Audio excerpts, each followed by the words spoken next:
السلام علیکم ورحمۃ اللہ وبرکاتہ، نحمده ونصلی علی رسوله الکریم، اما بعد فاعوذ باللہ من الشیطان الرجیم، بسم اللہ الرحمن الرحیم، رب اشرح لی صدری ویسر لی امری واحلل عقدۃ من لسانی یفقہوا قولی۔ آج کی اس شام ہم ایک اہم موضوع پر گفتگو کرنے والے ہیں، اور وہ موضوع ہے کہ ہم اولاد کی تربیت کیسے کریں۔ اگر آپ تھوڑی دیر کے لیے رک کر سوچیں کہ آپ کی زندگی میں سب سے اہم چیز کیا ہے، سب سے قیمتی دولت کیا ہے، وہ کیا چیز ہے کہ جسے آپ سب سے زیادہ اہمیت دیتے ہیں، جس کی خوشی آپ کے لیے سب سے بڑی خوشی ہے، اور جس کا غم آپ کے لیے سب سے بڑا غم ہو جاتا ہے۔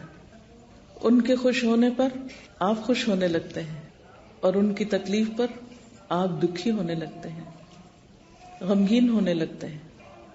یقیناً آپ سب سمجھ گئے ہوں گے کہ وہ پیاری ترین چیز ہماری اولاد ہے۔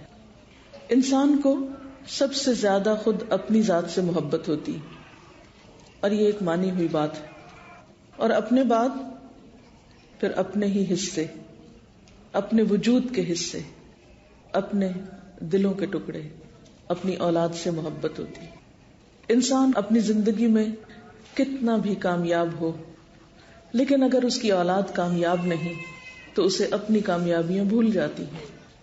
انسان خود کتنی بھی ترقی کر جائے، لیکن اگر اولاد در بدر کی ٹھوکریں کھا رہی ہو، بھٹک رہی ہو، تو انسان کو اپنی ترقی نظر نہیں آتی۔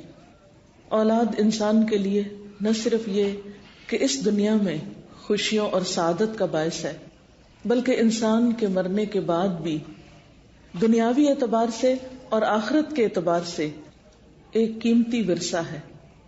آپ جو کچھ بھی چھوڑتے ہیں مرنے کے بعد، ان چیزوں میں سے دنیا میں بھی آپ کی اولاد ان چیزوں کی وارث بنتی ہے، جو کچھ بھی آپ مال و متاع میں سے چھوڑیں۔ اور اگر اولاد نہ ہو تو انسان کی اس دنیا میں وہ دلچسپی اور اس دنیا سے وہ محبت بھی نہیں ہوتی۔ اسی لیے رسول اللہ صلی اللہ علیہ وسلم نے اولاد کے بارے میں فرمایا تھا کہ وہ مبخلۃ مجبنۃ، ایک ایسی چیز ہے کہ جس کی وجہ سے انسان بخل کا شکار ہوتا ہے، اور اسی کی وجہ سے انسان بزدلی کا شکار بھی ہوتا ہے، کمزور ہو جاتا ہے بہت ساری چیزوں میں۔ انسان بڑے بڑے فیصلے کرنا چاہتا ہے، لیکن اولاد اس کے پاؤں پکڑ لیتی ہے، اولاد اس کے بہت سے فیصلوں کو بدل ڈالتی۔ انسان اپنے مال میں بہت سے لوگوں کو حصے دار بنانا چاہتا ہے، لیکن جب اولاد نظر آتی ہے تو پھر سب کچھ اسی کے لیے ہو جاتا ہے۔ اور انسان کیا چاہتا ہے کہ جب انسان اس دنیا سے جائے تو اس کے پیچھے اس کے بچے اس کی دنیاوی دولت کے وارث بنے، وہ پلے پھولے۔ لیکن ہم صرف دنیا کے لیے سوچتے ہیں، جبکہ ہماری اولاد ہماری آخرت کی ترقی اور ہماری آخرت کی منزلوں کی بلندی کا ذریعہ بھی ہو سکتی ہے، کیونکہ اولاد اگر انسان کے مرنے کے بعد اچھے کام کرتی ہے تو والدین کے درجوں کی بلندی کا ذریعہ ہوتی ہے۔ ایک حدیث پاک میں آتا ہے کہ ایک شخص مرنے کے بعد عالم برزخ میں جب اس کا درجہ بڑھایا جاتا ہے تو وہ پوچھتا ہے کہ یہ میرے ساتھ سب کچھ کیوں ہو رہا ہے، یعنی میرے ساتھ یہ اتنا اچھا سلوک کیوں ہو رہا ہے اور میرے درجے کیوں بلند ہو رہے ہیں؟ تو اسے بتایا جاتا ہے کہ یہ تمہاری اولاد کی دعا کی وجہ سے ہو رہا ہے۔ اور رسول اللہ صلی اللہ علیہ وسلم نے یہ فرمایا تھا، اذا مات ابن آدم انقطع عملہ، کہ جب انسان مر جاتا ہے، ابن آدم مر جاتا ہے تو اس کا عمل ختم ہو جاتا ہے، الا من ثلاث، سوائے تین چیزوں کے۔ صدقۃ جاریہ، ایسی جگہ پہ مال لگانا جس کا فائدہ بعد میں بھی اس کو ملتا رہے، یا پھر او علم ينتفع به، انسان ایسا علم چھوڑ جائے، ایسا سکھا جائے کہ جو لوگوں کو فائدہ پہنچاتا رہے، جس سے اور لوگ فائدہ اٹھاتے رہیں، یا پھر تیسری چیز ولد صالح يدعو له، نیک اولاد جو والدین کے لیے دعائیں کرتی۔ یعنی انسان اب خود نیکی کرنے کے قابل نہیں رہا، دنیا سے رخصت ہو چکا، لیکن کیا چیز اس کی نیکیوں میں اضافے کا سبب بن رہی ہے؟ اس کی اولاد. تو یہ 3 چیزیں انسان کے مرنے کے بعد بھی انسان کے نیکیوں میں اضافے کا سبب بنتی ہیں. اور ان 3 چیزوں میں بھی اگر آپ دیکھیں تو سب سے پیاری چیز آپ کی اور آپ کے قریب ترین چیز، آپ کے دلوں میں رہنے والی چیز آپ کی اولاد ہی ہوتی ہے. آپ کتنے بھی پڑھے لکھے ہوں، آپ کتنا بھی لوگوں کو سکھا رہے ہوں، تعلیم دے رہے ہوں، آپ کتنے بھی مالدار ہوں، لیکن اگر آپ کی اولاد نہیں، یا پھر اولاد ہے اور بگڑ چکی ہے، یا اس کی صحیح تربیت نہیں ہوئی، تو باقی نیکیاں بھی انسان کی بیکار ہوتی ہوئی نظر آتی. باقی خیر کے کام اور باقی محنت بھی بعض اوقات پھر بے فائدہ ہونے لگتی. ایک اور حدیث میں آتا ہے کہ قیامت کے دن کچھ لوگ آئیں گے اور ان کے اعمال ہوں گے تو بہت، لیکن بتایا یہ جائے گا کہ ان کی اولاد ان کی نیکیاں کھا گئی. یعنی خود تو بڑے نیک تھے لیکن اولاد نے ان کی نیکی پہ پانی پھیر دیا، سب صفائی کر دی. دنیا میں بھی یہ ہوتا ہے، آپ کتنی بھی نیک نامی کمائیں لیکن بعض اوقات آپ کی نیک نامی کو بٹا لگانے والی اولاد ہی ہوتی. اسی لیے قرآن پاک میں اللہ سبحانہ و تعالی اولاد کو انسان کا دشمن بتاتے ہیں. اردو میں بھی یا پنجابی میں بھی ان کو میٹھا دشمن کہا جاتا ہے کہ لگتے بہت پیارے ہیں لیکن سب سے زیادہ تکلیف بھی بعض اوقات بچوں ہی کی طرف سے پہنچتی. آپ مائیں اچھی طرح جانتے ہیں، ولادت کا مرحلہ ہو یعنی بچوں کے پیدائش کا مرحلہ ہو، یا پھر اس کے بعد ان کی تربیت کا مرحلہ ہو، یا پھر بڑے ہو کر ان سے خدمت لینے کا معاملہ ہو، یہ سارے مراحل کس قدر تکلیف دہ، صبر آزما اور انتظار والے ہوتے ہیں. اور ہماری عام دعاؤں میں ایک دوسرے کے لیے کیا ہوتا ہے؟ اللہ تمہیں اولاد کی خوشیاں دیکھنا نصیب کرے، کیونکہ واقعی انسان کے لیے ایک بہت بڑی خوشی کا ذریعہ بھی ہے اولاد. لیکن اس کے ساتھ ساتھ قرآن پاک میں اللہ تعالیٰ فرماتے ہیں ان من اولادکم وازواجکم عدوا لکم، کہ تمہارے بچے اور تمہاری بیویاں یا بیویوں کے لیے شوہر تمہارے دشمن ہو سکتے ہیں. فاحذروہم، ان سے محتاط رہو. وَإِن تَعْفُوا وَتَصْفَحُوا وَتَغْفِرُوا فَإِنَّ اللَّهَ غَفُورٌ رَحِيمٌ، پھر اگر تم معاف کر دو، درگزر کرو، بخش دو تو اللہ بھی غفور الرحیم ہے. یعنی اولاد کا رشتہ ایسا ہے کہ جس کو تم کاٹ کے پھینک نہیں سکتے، وہ تمہارے ساتھ جڑے ہوئے ہیں، تمہارے ساتھ ان کا تعلق ہر صورت میں ہے. آپ ان کو جتنا بھی آنکھ کریں، جیسے بھی ڈسون کریں، آپ کر نہیں سکتے، کیونکہ آپ کے نام کے ساتھ ان کا نام ہے، آپ کی پہچان ہے، آپ ان کی پہچان، وہ آپ کی پہچان، ایک دوسرے کے لیے لازم و ملزوم ہے. لہذا یہ ایک ایسا زندگی کا حصہ ہے کہ جسے آپ اگنور نہیں کر سکتے. آپ کی کتنی بھی مجبوریاں ہوں، آپ کے کتنے بھی کام ہوں، آپ پر کتنی بھی ذمہ داریاں ہوں، آپ کیسے بھی بیمار ہوں، لیکن اولاد کی تربیت کی ذمہ داری، اولاد کی اچھائی بھلائی کی ذمہ داری یہ آپ پر ہے. آپ اس سے فرار حاصل نہیں کر سکتے، یہ ذمہ داری ادا کرنی ہی ہے. اور اس کے لیے قرآن پاک میں اللہ سبحانہ و تعالیٰ فرماتے ہیں یا ایھا الذین آمنوا قوا انفسکم واہلیکم نارا، اے لوگو جو ایمان لائے ہو، اپنے آپ کو اور اپنے گھر والوں کو آگ سے بچاؤ. پہلے اپنے آپ کو اور پھر اپنے بال بچوں کو آگ سے بچاؤ. لہذا ایک عام انسان کی حیثیت میں اور خصوصاً مسلمان والدین کی حیثیت میں، جہاں ہمارے اوپر ذمہ داری ہے اولاد کو کھلانے پلانے کی، ان کی صحت صفائی کی، ان کو ادب آداب سکھانے کی، وہاں ان کے ایمان اور دین کی حفاظت کی ذمہ داری بھی ہم پر. اور قیامت کے دن اس کے بارے میں پوچھ ہوگی. حدیث پاک میں آتا ہے کلکم راعن وکلکم مسئول عن رعیتہ، تم میں سے ہر شخص نگران ہے اور ہر ایک سے اس کی رعایا کے بارے میں سوال ہوگا، پوچھا جائے گا. اور اس میں عورتیں بھی ذمہ دار ہیں. فالمرأة راعیۃ فی بیت زوجہا ومسئولۃ عنہا، عورت اپنے شوہر کے گھر میں نگران ہے، باہر کے کاموں کی نگران نہیں ہے، باہر کے شوہر کے بزنس کی نگران نہیں بنائی گئی، لیکن گھر کی زندگی میں شوہر کی عدم موجودگی میں عورت کی ذمہ داری ہے. راعیۃ فی بیت زوجہا ومسئولۃ عنہا، اور قیامت کے دن اس سے اس ذمہ داری کے بارے میں سوال ہونے والا ہے. یہ وہ چیز ہے جس کے بارے میں پوچھا جائے گا. اگر آپ ان کو بہت اچھا کھلا نہیں سکتے، بہت اچھا پلا نہیں سکتے، بہت اچھا گھر نہیں لے کر دے سکتے، طرح طرح کے کھلونے نہیں لے کر دے سکتے، ان کی ہر خواہش پوری نہیں کر سکتے، تو پوچھ نہیں ہوگی، اس کا امتحان نہیں ہوگا. لیکن اگر وہ دین سے دور ہو گئے، بھٹک گئے، انہوں نے دین کا رستہ چھوڑ دیا، ان کے ایمان میں خلل آ گیا، تو ضرور پوچھ ہوگی. لہذا اس پوچھ سے پہلے، اس سوال سے پہلے ہمیں اس دنیا میں، اس وقت میں، اس مہلت سے فائدہ اٹھاتے ہوئے اپنے آپ کو تیار کرنا ہے جواب کے لیے. اور ہمارا یہ جواب کسی معمولی ہستی کے سامنے نہیں ہے، اس ہستی کے سامنے ہے جو عالم الغیب والشہادہ ہے، غیب اور حاضر سب کو جاننے والا ہے.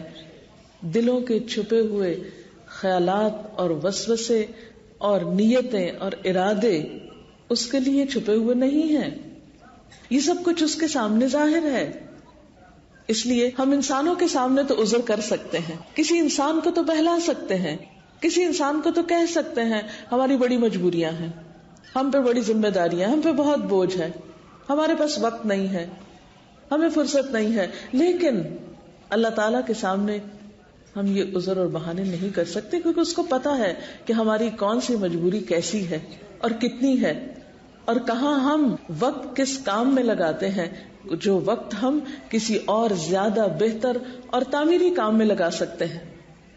کیونکہ بعض اوقات ہمارے پاس وقت ہوتا ہے لیکن اس وقت کو ہم صرف اور صرف انٹرٹینمنٹ میں گزارنا چاہتے ہیں.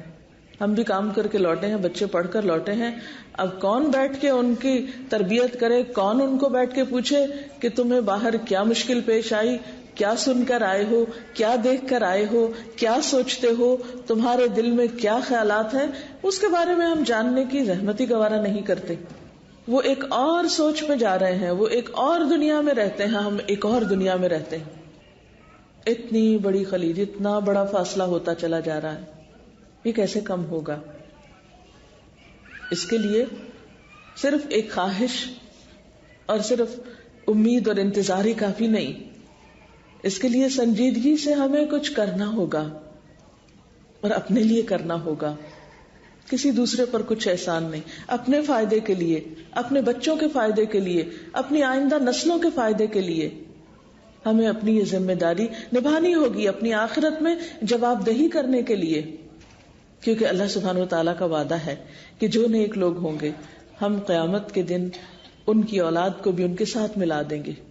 یعنی اگر والدین کے درجے بلند ہیں یا اولاد کے بلند ہیں تو ان کو وہاں پر اکٹھا کر دیا جائے گا اور کسی ایک کے عمل میں کمی نہیں کی جائے گی. جو نیچے کے درجے والا ہوگا وہ اوپر کر دیا جائے گا، ملا دیا جائے گا.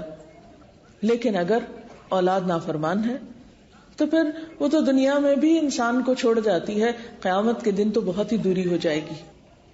آپ دیکھیے حضرت نوح علیہ السلام آخری وقت میں اپنے بیٹے کو پکارتے ہیں، یا بنی ارکب معنا، اے بچے ہمارے ساتھ سوار ہو جاؤ. لیکن بچہ ابھی بھی نہیں سن رہا. ساری زندگی سمجھاتے ہیں، سکھاتے ہیں، کوئی کوتاہی نہیں کرتے. ان کے 4 بچے تھے، 3 بچے بہت ہی نیک اور بہت ہی اچھے نکلے. نوح علیہ السلام کے بچوں میں سے ایک بچہ جس کی کمپنی اچھی نہیں تھی، وہ آخری وقت تک بھی سمجھ کر نہ دیا.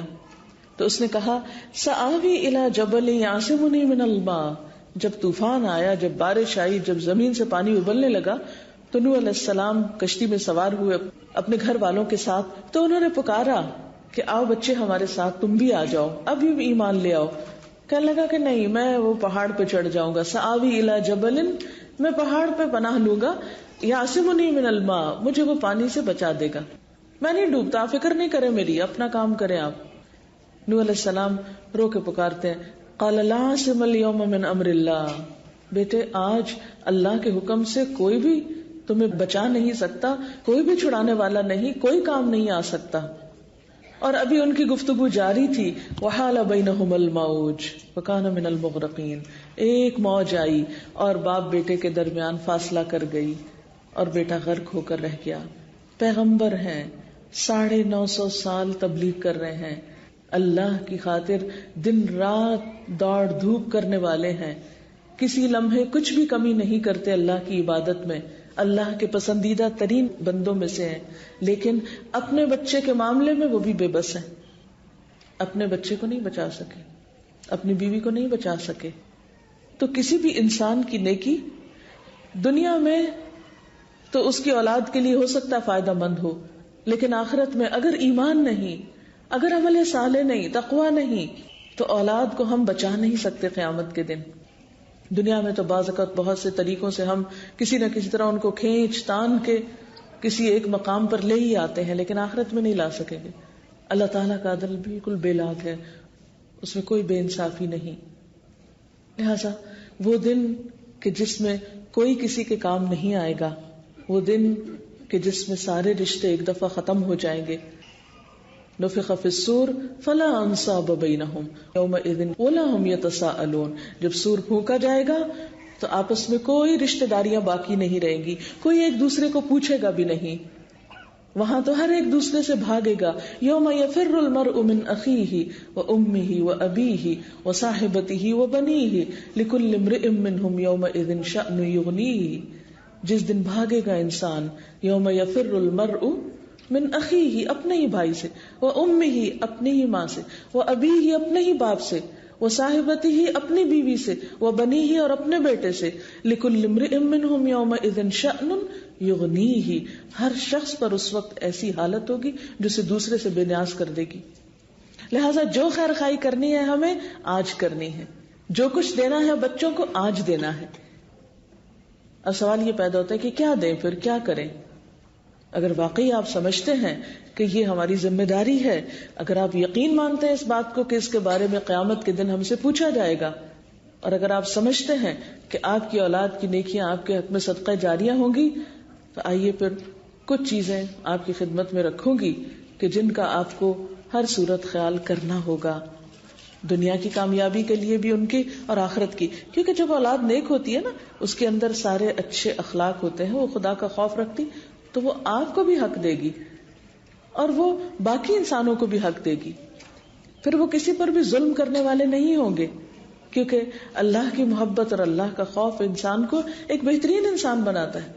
ایسا انسان وعدہ خلاف نہیں ہوتا، جھوٹ نہیں بولتا، کسی کو دھوکہ نہیں دیتا، خیانت نہیں کرتا، وہ ہر ایک کا حق پہچانتا ہے، وہ اپنی ذمہ داریوں کو ادا کرنے والا ہوتا ہے. اگر آج ہم دیکھیں کہ اولاد کے ہاتھوں ہمیں بسا اوقات طرح طرح کی مشکلات، ان کی شادی کرنے کے بعد، ان کے میچور ہونے کے بعد، ان کے کاروبار کرنے کے بعد بھی بعض اوقات بہت سی پریشانیاں ہمیں جو ان کی طرف سے پہنچتی ہیں، ان میں ایک بہت بڑا سبب ہوتا ہے کہ ان کے کردار میں وہ پختگی نہیں ہوتی، وہ میچورٹی ان کے اندر نہیں ہوتی، وہ چیز ان کے اندر نہیں ہوتی جو ہونی چاہیے، جس کی وجہ سے وہ اپنی زندگی کے بہت سے معاملات خود بھی حل کر سکیں.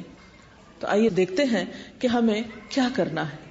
اولاد کی تربیت کے بارے میں یہ بات یاد رکھیے کہ اولاد کی تربیت ان کی پیدائش کے بعد نہیں، ان کی پیدائش سے پہلے شروع ہوتی.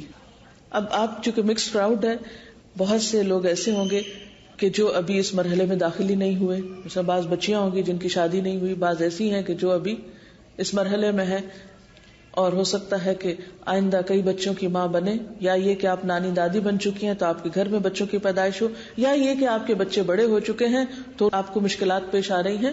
تو چونکہ مجھے ان سارے گروپس کو باری باری دیکھنا ہے، اس لیے میں مختصراً ہر گروپ کے بارے میں کچھ بات کروں گی. تو سب سے پہلے ابتدا میں یہ بات یاد رکھیے کہ تربیت پیدائش کے بعد نہیں، پیدائش سے پہلے شروع ہوتی، جو ایک آئیڈیل سچویشن ہے. اگر ہم آئیڈیل سچویشن اب نہیں بھی رکھتے تو کیا کریں، وہ بات بعد میں ہوگی، لیکن آئیڈیل سچویشن یہی ہے کہ تربیت اولاد کے لیے اچھی لڑکی کا انتخاب ضروری ہے. اور اچھی لڑکی سے مراد صرف خوبصورت لڑکی نہیں، صرف مالدار لڑکی نہیں، با اخلاق اور دیندار لڑکی. رسول اللہ صلی اللہ علیہ وسلم نے فرمایا کہ عورت سے 4 چیزوں کی بنیاد پہ شادی کی جاتی، اس کے نام نسب، اس کے مال، اس کی خوبصورتی اور اس کے دین کی بنیاد پر. تو تم دین والی کو اختیار کرو، تمہارے ہاتھ خاک آلود ہوں.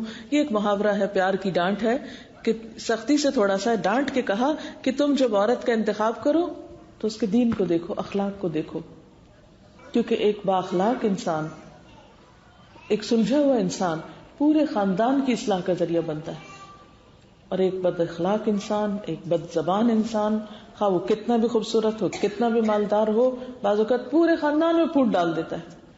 تو بیوی کا انتخاب دینداری کی بنیاد پر.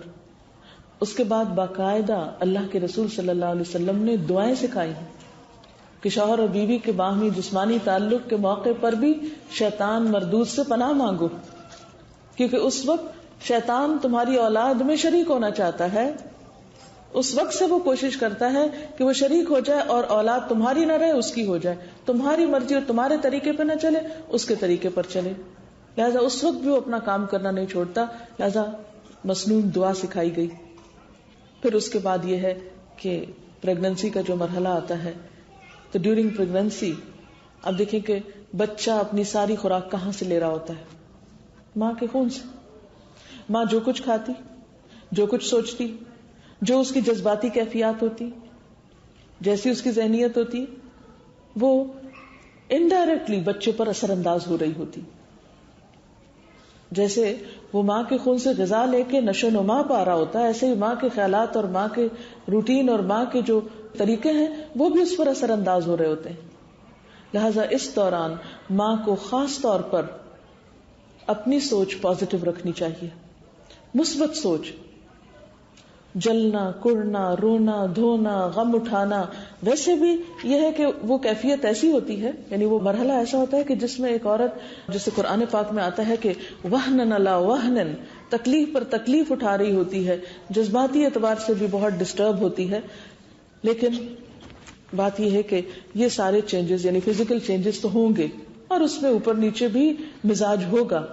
لیکن بات یہ ہے کہ حدیث میں آتا ہے وَمَن يَتَصَبَّرْ يُصَبِّرْهُ اللَّهُ، جو صبر کرنا چاہتا ہے اللہ اس کو صبر دے دیتا ہے.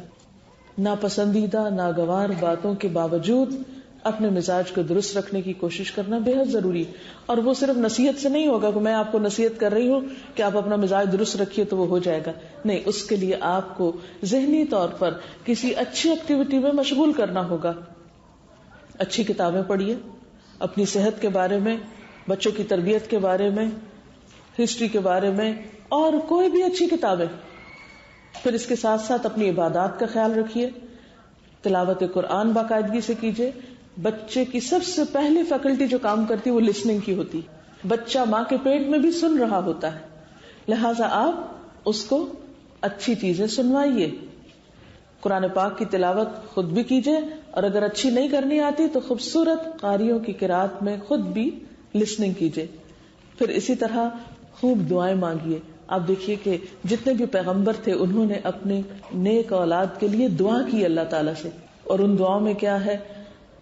ربنا ہب لنا من ازواجنا وذریاتنا قرۃ اعین واجعلنا للمتقین اماما. اے اللہ ہمیں اپنے شوہروں یا اپنی بیویوں اور اپنی اولاد میں سے آنکھوں کی ٹھنڈک عطا کر اور ہمیں متقین کا امام بنا، یعنی ہمارے گھرانے کو نیکی اور تقوی کے کاموں میں سب سے آگے لے جا، یعنی تقوی اور نیکی کی مثال بنے ہم. بعض اوقات ہوتا ہے دنیاوی اعتبار سے لوگ کمپٹیشن کر رہے ہوتے ہیں کہ ہماری فیملی مشہور ہو کے اس میں سبھی ڈاکٹرز ہیں، اور ہمارا کسی Guinness book of world record میں ہمارا نام لکھا جائے کہ وہ فلاں فیملی جو ہے وہ اس کی یہ شناخت ہے کہ سارے کے سارے ماں باپ بہن بھائی بچے وہ سب کے سب جو ہے وہ اس فیلڈ کے ہیں. یا اسی طرح اور بھی کوئی شوق ہو سکتے ہیں. وہ سب باتیں اچھی ہیں، دین کے ساتھ دنیا کی بھلائی بھی مانگنی چاہیے، لیکن اس کے ساتھ ساتھ آنکھوں کی ٹھنڈک کہ اللہ ہمیں اولاد کی خوشی نصیب کر. یہ دعا اللہ تعالیٰ نے سکھائی، سورۃ الفرقان میں آتی ہے. کسی بھی قرآنی دعاؤں کی کتاب میں یہ دعا آپ کو ملے گی. عام حالات میں بھی پڑھنی چاہیے، لیکن خاص طور پر پریگننسی کے دوران. پھر اسی طرح وہ دعائیں جو حضرت زکریا علیہ السلام نے مانگی تھی اپنے بچے کی ولادت سے پہلے، رب ہب لی من لدنک ذریۃ طیبہ، اے اللہ مجھے اپنے پاس سے پاکیزہ اولاد عطا کر. اور پھر آپ کو معلوم ہے جب حضرت یحییٰ علیہ السلام کی پیدائش ہوئی تو اللہ تعالیٰ نے خاص طور پر ان کو خوشخبری سنائی کہ وہ حسوراً و نبیًا، کہ وہ بہت پاک دامن ہوں گے، نبی ہوں گے، وجیہاً بہت شاندار ہوں گے، بہت زبردست پرسنالٹی کے مالک ہوں گے. یعنی جو انہوں نے دعائیں مانگی تھی وہ سب قبول ہوئی. اسی طرح ان کی دعاؤں میں سے یہ بھی تھا رب ہب لی من الصالحین، رب ہب لی من الصالحین، اے اللہ مجھے نیک لوگوں میں سے دے، یعنی کہ نیک روح میرے گھر میں آئے. تو اس سے پتہ چلتا ہے کہ دعا جو ہے وہ ایک بہت اہم کردار ادا کرتی ہے انسانی زندگی میں. Prayer is power. کوئی چیز تقدیر کو نہیں بدل سکتی، دعا تقدیر کو بھی بدلتی ہے. اس لیے کبھی بھی مایوس نہ ہو. اور اس کا یہ مطلب نہیں کہ اب تو وقت گزر گیا، اب کیا کریں، اب تو بچے بڑے ہو گئے. ٹھیک ہے، اب آپ ربنا ہب لنا من ازواجنا وذریاتنا والی دعا مانگیے، لیکن دعا کرتے رہیے، کبھی بھی مایوس نہ ہوئیے. اور پھر اس کے بعد یہ ہے کہ صرف دعا ہی نہیں، ہر چیز میں دعا کے ساتھ دوا بھی ضروری ہے. اور ان دواؤں میں اچھی کمپنی. ایسی خاتون جو پریگننسی کے مرحلے میں ہو، حمل کے مرحلے میں ہو، اس کے لیے اچھا ماحول بے حد ضروری. بعض اوقات ایسا ہوتا ہے نئی نئی شادی ہوتی ہے، ایڈجسٹمنٹ بڑی مشکل ہو رہی ہوتی ہے، نئے گھر والوں کے ساتھ معاملات درست نہیں ہو پا رہے ہوتے، تو بچیاں عموماً پہلی پریگننسی میں یا اس کے بعد بھی کچھ بہت زیادہ مینٹلی ڈسٹرب ہوتی، ایموشنلی بھی بہت ڈسٹرب ہوتی. ایسے میں گھر والوں کو بھی خیال رکھنا چاہیے کہ ایک بچی جس کے لیے یہ ماحول بھی نیا ہے اور اس کے بعد اس کے اندر اتنی زیادہ فزیکلی چینجز آ رہی ہیں، اتنے ہارمونل چینجز ہیں، تو اس بچی کو ایک اچھے ماحول کی بے حد ضرورت ہے. لہٰذا بہت سی چیزوں میں درگزر کرنا چاہیے. آپ اپنی آئندہ نسل کی خاطر اس بچی کو کچھ مارجن دیں، وقت دیں، نہ کہ اسے ایسی ٹینشن سے گزاریں کہ جس کا سارا اثر براہ راست اس بچے پہ آئے اور ایک گھر میں خاردار پودا اگائے. نہیں، سارے اہل خانہ کو صبر و ضبط، شوہر کو بھی صبر و ضبط اور تحمل کی ضرورت ہے، کیونکہ مرد حضرات اس کیفیت سے گزرتے ہی نہیں.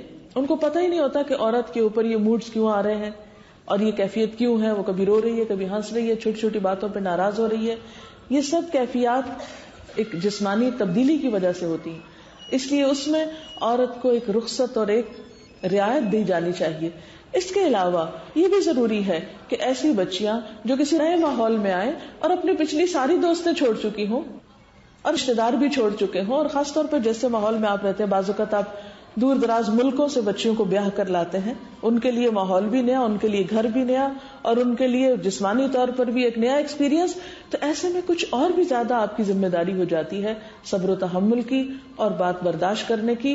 لیکن اس کے ساتھ ساتھ یہ بھی یاد رکھیے کہ اگر آپ کا تعلق کسی بھی ایسی محفل سے ہے، کسی ایسی مجلس سے ہے جہاں آپ کم از کم ہفتے میں بھی ایک بار جا کر روحانی سکون حاصل کرتے ہیں، تو اپنے ساتھ اپنی بیٹیوں کو، اپنی بہوؤں کو، اپنے ایسی بچیوں کو ساتھ لے کر جائیے تاکہ ان کو بھی ایک اچھی کمپنی ملے. کیونکہ آپ جب اللہ کی مجلس میں بیٹھتے ہیں، قرآن کی مجلس میں بیٹھتے ہیں، تو یقینی طور پر آپ کے اوپر ایک سکینت نازل ہوتی جس کا حدیث پاک میں بھی ذکر آتا ہے. لہذا اچھی کمپنی سے مراد اچھی دوستیں، اچھے لوگ، اور اس کے علاوہ اچھی مجلسیں، اچھی محفلیں، یہ بچیوں کے لیے بے حد ضروری ہے. اس سے کیا ہوتا ہے کہ وقتی طور پر اپنے غم بھول جاتی ہے اور ایک وہ اداسی کی کیفیت بھی ختم ہوتی ہے. اور جب اچھے لوگوں سے دوستی ہوتی ہے تو کہتے ہیں کہ اچھا دوست خوشبو بیچنے والے کی طرح ہوتا ہے، کہ جس سے اگر آپ خوشبو نہ بھی خریدیں تو صرف اس کی خوشبو کی دکان سے آپ اگر بیٹھے ہوئے پاس تو خوشبو ہی آتی رہے گی. آپ کسی بھی پرفیوم کے کاؤنٹر پہ جائیے تو آپ دیکھیں گے کہ اگر آپ نہیں بھی خریدے تو تھوڑا سا اس کو ٹیسٹ کرتے ہوئے بھی آپ نکلتے ہیں تو آپ کے لباس یا آپ کے کپڑوں سے خوشبو ہی آتی ہے. تو خوشبو کے تو پاس سے بھی آپ گزر جائیں تو آپ پر ایک اثر ہوتا ہے. جیسے اسموکنگ، اگر کوئی اسموکنگ کر رہا ہو، آپ خود نہیں بھی کر رہے ہو تو آپ کے کپڑوں میں دھواں جذب ہو جائے گا، آپ وہاں سے نکل کے گھر آئیں گے تو باقی رہیں گے اثرات. اسی طرح اگر انسان اچھی محفل میں اٹھتا بیٹھتا ہے تو لازمی طور پر اس کے اثرات اس پر اچھے ہوتے ہیں. اس کے علاوہ ذکر کی کثرت کرنی چاہیے. قرآن پاک میں اللہ تعالیٰ فرماتے ہیں الا بذکر اللہ تطمئن القلوب، یاد رکھو اللہ کے ذکر سے دلوں کو اطمینان ہوتا ہے. پھر اسی طرح یہ ہے کہ جب پیدائش کا مرحلہ ہو، یعنی ولادت ہو رہی ہو، اس وقت آیت الکرسی پڑھنی چاہیے کیونکہ اس سے شیطان دور ہوتا ہے. اور جب بچہ پیدا ہو جائے تو اس کے کان میں آذان دینی چاہیے کیونکہ آذان سن کے بھی شیطان بھاگتا ہے. آپ صلی اللہ علیہ وسلم نے حضرت مریم کی مثال دے کر فرمایا کہ ہر بچے کو پیدا ہوتے ہی شیطان ٹھوکا لگاتا ہے سوائے مریم کے اور عیسیٰ ابن مریم کے، کیونکہ ان کی والدہ نے دعا کی تھی. اب آپ دیکھیے، آپ صلی اللہ علیہ وسلم بتا رہے ہیں کہ ان کی والدہ نے دعا کی تھی تو اللہ تعالیٰ نے ان کو شیطان سے بچا کے رکھا. آپ بھی یہ دعا کر سکتے ہیں، یہ دعا کو خاص نہیں تھی ان کے لیے، آپ کے لیے بھی ہے. اور وہ دعا کیا تھی؟ انی اعیذھا بک وذریتھا من الشیطان الرجیم، کہ اللہ میں اس بچی کو اور اس کی آئندہ آنے والی نسل کو، اب دیکھیں کتنی دور تک سوچ رہی تھی وہ، اس کی آئندہ آنے والی نسل کو شیطان مردود سے بچا کر تیری پناہ میں دیتی ہوں، تیری حفاظت میں دیتی ہوں. لہذا کتنی ضروری ہے یہ بات کہ ہم ہر مرحلے پر چوکنے رہیں، ہر موڑ پر ہم خیال رکھیں اور کسی وقت بھی غافل نہ ہوں. پھر اسی طرح جب بچہ پیدا ہو تو اس پر خوشی کا اظہار کریں. ہمارے ہاں عام طور پر یہ ہوتا ہے جب بیٹی پیدا ہوتی ہے تو سب کے منہ لٹک جاتے ہیں، حالانکہ آپ کو نہیں پتا کہ آپ کے لیے خوش قسمتی کا باعث کون ہو، بیٹا ہو یا بیٹی. ہو سکتا ہے کہ ایک بیٹی آپ کے لیے کئی رحمتوں کے دروازے کھولے، آپ کے رزق میں معلوم نہیں اس بچے کی آمد سے کتنا اضافہ ہو، اس کی اچھی تربیت میں آپ کے لیے کتنے درجات کی بلندی ہو.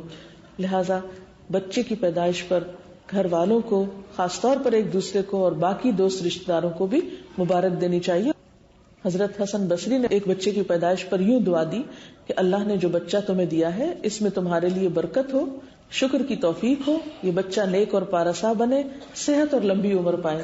یعنی ایک دعا کا نمونہ ہے یہ، اس طرح کی دعائیں دی جا سکتی ہیں.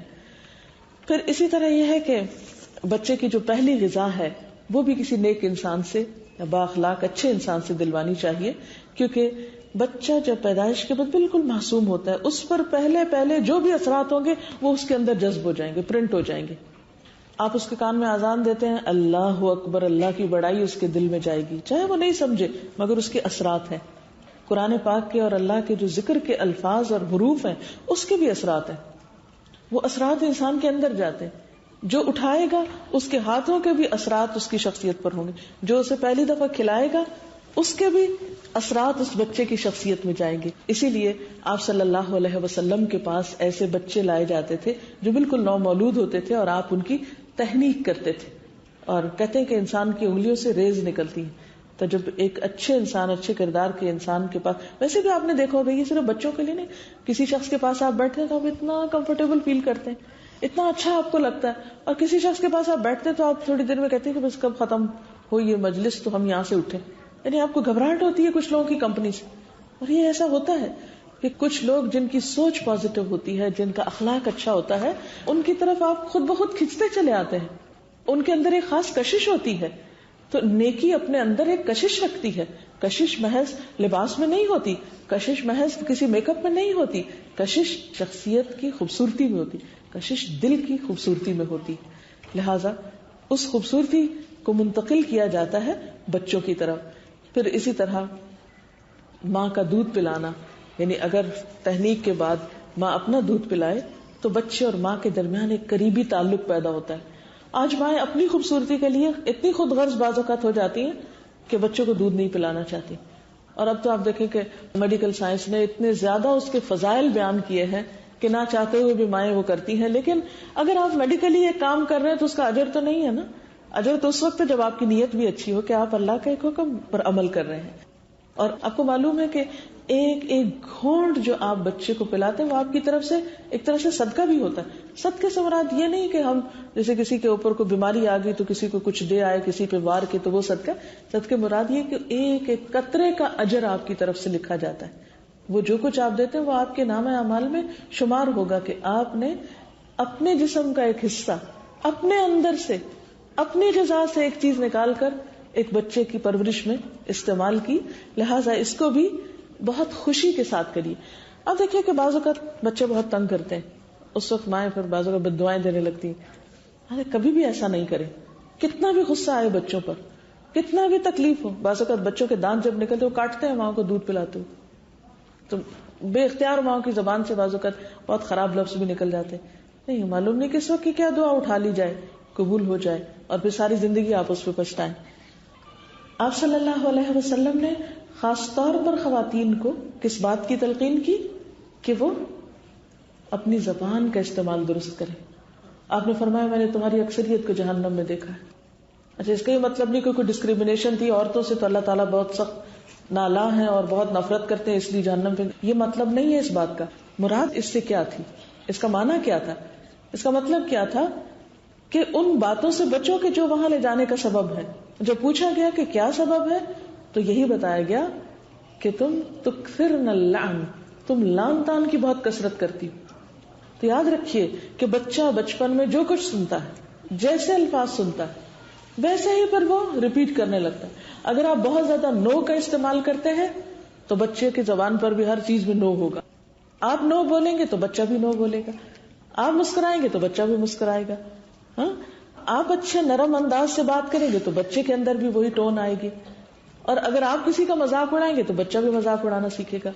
بحیثیت ماں کے آپ ایک رول ماڈل ہیں 24 گھنٹے کے لیے، خصوصاً بہت چھوٹے بچوں کے لیے جبکہ وہ فلی ماں پہ ڈیپینڈنٹ ہوتے ہیں. لہذا آپ کو بچے کی تربیت سے پہلے اپنی کرنی ہوگی. یاد رکھیے بچوں کی تربیت ہو نہیں سکتی جب تک کہ آپ اپنی تربیت نہیں کرتے، جب تک آپ کے اندر اخلاق کی خوبی نہیں. اگر آپ کی پرسنالٹی ڈوئل پرسنالٹی ہے کہ آپ کہیں کچھ ہے کہیں کچھ، سامنے کسی کے کچھ باہر کچھ، مثلاً آپ کسی کے بیٹھ کے گھر میں برائیاں کر رہے ہیں، بچہ کھیل کھلونے میں لگا ہوا ہے لیکن اس کے کان آپ کی طرف لگے ہیں کہ آپ کیا بات کر رہی ہیں.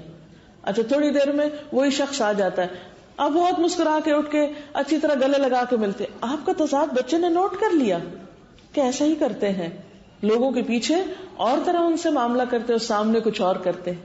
یہ منافقت ہم نے اپنے رویے سے سکھا دی. ہم جھوٹ بولتے ہیں اور بچوں کو جھوٹ سکھاتے ہیں. جاؤ میری طرف سے کہہ دو گھر پہ نہیں، فون پہ بتا دو ہے ہی نہیں. یہ سب کچھ ہم سکھا رہے ہوتے ہیں. لہذا جو ہی بچہ ذرا ہوش سنبھالنے لگے تو سب سے اہم ترین نسخہ تربیت کا، جو چاہتے ہیں کہ بچہ کرے وہ کر کے دکھانا شروع کرے. جو آپ بولیں گے، آپ نے دیکھا ہوگا بچے زبان کیسے سیکھتے ہیں. آپ انگریزی بولیں وہ انگریزی بولنے لگے، ان کو کوئی مشکل نہیں. آپ اردو بولیں وہ اردو بولیں گے. آپ جو بولیں گے وہ وہی کریں گے. لہذا it all depends on you کہ آپ کیا کر رہے ہیں، آپ کیا چاہتے ہیں کہ وہ کیا کرے. اسی طرح جو گفتگو آپ کرتے ہیں اس میں بھی بہت محتاط ہونے کی ضرورت ہے. ہم بعض اوقات لاڈ پیار میں توتلی باتیں بچوں سے کرنے لگتے ہیں اور ان کو بگاڑ دیتے ہیں. نہیں، الفاظ کا استعمال اور چناؤ درست کیجئے تاکہ آپ کا بچہ ابتدا سے ہی ایک درست زبان بولے، ایک اچھی بات کرے. اور پھر بعض اوقات اس طرح عادت ہو جاتی ہے کہ بڑے ہو کر بھی بچے اس عادت سے باز نہیں آتے.